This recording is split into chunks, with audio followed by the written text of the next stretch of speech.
ظلم کا انجام۔ حضرت وہب علیہ الرحمہ نے بیان فرمایا کہ ایک ظالم بادشاہ نے اپنے لیے عالی شان محل تعمیر کروایا۔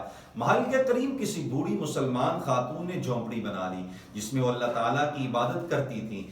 ایک دن بادشاہ محل کی چھت پر چڑھا، جب جھونپڑی پر نظر پڑی تو کہنے لگا یہ کیا ہے؟ بتایا گیا کہ یہاں ایک بڑھیا رہتی ہے۔ بادشاہ نے سوچا کہ اس چھپر سے میرے محل کا حسن متاثر ہوتا ہے، چنانچہ اس نے وہ جھونپڑی گرانے کا حکم دیا۔ افسروں اور اہلکاروں نے غریب خانے کو ملیا میٹ کر دیا۔ اس وقت وہ بوڑھی خاتون وہاں موجود نہیں تھی۔ جب وہ واپس آئی تو اپنی جھونپڑی کو دیکھ کر بہت پریشان ہوئی اور پوچھا کہ یہ کس نے گرائی ہے؟ لوگوں نے بتایا کہ بادشاہ محل کی چھت پر چڑھا تھا، اس نے دیکھی تو گرانے کا حکم دے دیا۔ اب وہ بوڑھی خاتون خود تو بادشاہ کا کچھ نہیں بگاڑ سکتی تھی، تاہم اتنا اس کے بس میں تھا کہ اس قادر مطلق کے حضور دعا کرے جو سب کچھ کر سکتا ہے۔ چنانچہ اس نے بارگاہ الہی میں التجا کی، یا ربی انا لم اکن فانت این کنت۔